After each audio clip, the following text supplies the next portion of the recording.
I was just at home one evening and felt kind of a gush, and we went to the ER. They said, baby's still there, his heartbeat is still there, he looks good, but then they later did a test and found out that it was amniotic fluid that I was leaking and that my water had broken. And at only 15 weeks, and so they said babies are not viable at this point. And so they said you'll most likely go into labor in the next 48 hours. I didn't go into labor that night, and the next day we went to my OB. They told us that the best option would most likely be to terminate because there's a 60% maternal morbidity rate. We met with so many specialists, and they all kind of said the same thing. They're like, you guys are very brave if you continue with this pregnancy, because the chances for both Madison and Zeke to have complications are extremely, extremely high. Every week in Twin Falls, we would go to my OB and we would get fetal heart tones and hope that he still had a heartbeat. It was every Thursday, and so we would just hold our breath, and then Thursday would come and we'd be nervous, and then we'd hear his heartbeat, and that definitely gave us the encouragement that we needed to keep pushing forward to another week. We just knew that we needed to keep fighting because Zeke continued to fight, and so we just knew that's what we had to do. I was admitted to the hospital here in Boise on February 3rd, and then 6 weeks later, Zeke was born. Immediately he started crying, which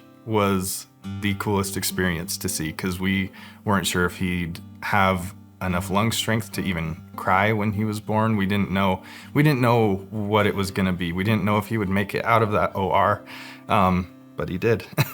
My baby was born at 29 and 6 weeks. He was 3 pounds, 2 ounces, and 15 inches long. I had never seen anything so small. I remember telling Madison that over and over. I was like, I've never seen anything so small in my life. He's tiny, he's tiny. Zeke was born just under 30 weeks gestation. So not only was he premature, but for most of the time in the womb, he was without fluid around him. No amniotic fluid means that your lungs don't grow well. It means that you're in this confined space that's very hard for you to move your arms and legs. And particularly concerning is that without that fluid in the lungs are small. And we knew he was going to have challenges from the first moments of birth. He did. He was required a ventilator. He was intubated, meaning a tube was put in his airway to help him breathe. He was placed on a special type of high-frequency ventilator that breathes 450 times a minute for him. It was very difficult for his first few days. He developed a collapsed lung, for which he had to have a chest tube placed, which is a tube that goes into the chest wall and helps to remove air from around the lung that's not supposed to be there. He, in utero, had a stroke. On his left side of his brain, there's a little bit of brain injury there that affects his right side of his body. We all were pulling for him, and we all knew that he was born with some major challenges that he was already showing us evidence that he was going to be able to overcome. On the 4th day, I was finally able to hold him. I was so nervous to hold such a tiny little 3-pound baby. When Madison got to hold Zeke for the first time, I don't know, there was just something so special and peaceful about that moment that I just felt like we can do this now. Zeke's family, being from Twin Falls, was a real challenge. They were uprooted from their home, their community for more than 8 months. And having the resources that St. Luke's provided to them and provided to the caregivers around them was really critical in making that somewhat tolerable for them. Zeke's parents were phenomenal parents, and the fact that they were there every step of the way. I do have to say, Madison barely left Zeke's bedside and really was phenomenal. She always wanted to learn, and I think that was one of the things about Zeke's care that really helped progress him. When I think back to my experience working with Zeke, the thing that stands out to me the most is, first of all, his resilience. He is such a strong, amazing, tenacious little guy, but also his parents are phenomenal. They were there day in and day out. They followed through with every single recommendation that our therapy team put forward for them, and that has been a huge contributor to his success. The things that we've been through this last year that we didn't think we'd ever be able to do, we did. And it's because of so many people who help us along the way. When you have a baby with a lot of complications, to have a specialist for every single thing in one spot is incredible. He had pulmonologists to help with his lungs and working with him to support his optimal lung growth. He had orthopedists who worked with his hips. He had cardiologists that monitored his heart and watched for various conditions that can sometimes develop when the lungs are underdeveloped. He had gastroenterologists that would assist with feeding tubes and things like that. He had a whole army of nurses that were fiercely dedicated to him, and respiratory therapists, developmental therapists. Our palliative care team was involved, and they were an incredible support for the family. We know going into it, if we're delivering kind of one of our micro preemies, we're in this for months, right? And same with their families. And so helping the families not only come to terms with that, but helping them through that process through all the different resources we have. St. Luke's is always trying to learn more and do more to support the babies and the families in our community. And having access to these multidisciplinary services is so important. It's so amazing that people in our community have put so much effort into this so that we can have a children's hospital and so that families can be closer to their kids and so that there is help in Idaho for these kids that desperately need it. Zeke is a baby that just captures your heart right from the get-go. They had this corner of the NICU room by this window.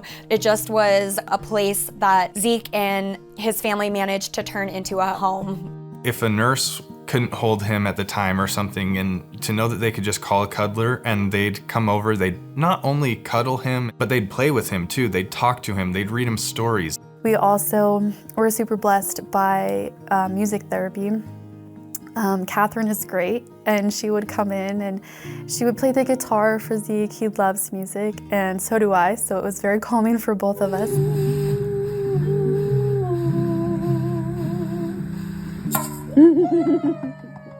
It's some of the amazing specialty teams like music therapy and palliative care team that are crucial to providing holistic care to our families. When we have donations into this unit, into this community, we are investing in the future of the strongest babies among us. And so having these funds available allow us to do unique, innovative, creative, and best practice things that we wouldn't be able to do without this support. A lot of the equipment that Zeke used was also philanthropically supported. The ventilators that we use, some of the newest technology that we use in our unit, it was purchased through funds from Kid for a Night a number of years ago. And those ventilators were really pivotal, I think, in his outcome. There are comfortable recliners that Madison spent many hours in.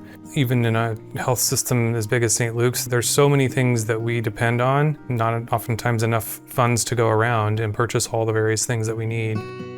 The day we got to take Zeke home, we, because he had been there for so long, we had a parade for him. It was the coolest thing to have all the nurses and doctors. They clapped as we had this graduation parade. We went to the end in the NICU where there's the little plaque that says how many days he's been in the NICU and stuff. And I just remember looking out and seeing all these people who took care of our baby, all the doctors, nurses, it was incredible to see.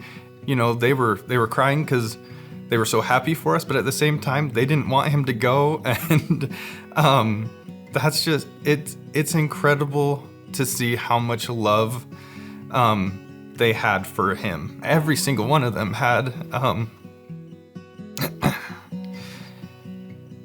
played a part in keeping our baby alive and getting him to where he is now. So I'm just so grateful for all of them. Zeke's progress and future, I think, are very bright.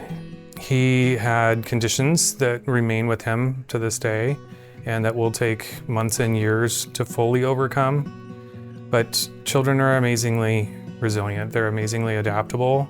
He's growing up knowing that this may be a limitation for him, but he finds a way to overcome it. There's just no way to thank people for caring enough to help your baby survive and to help you survive. There are just so many things that went into play to help all of us get through this, and the community members had a huge part of that.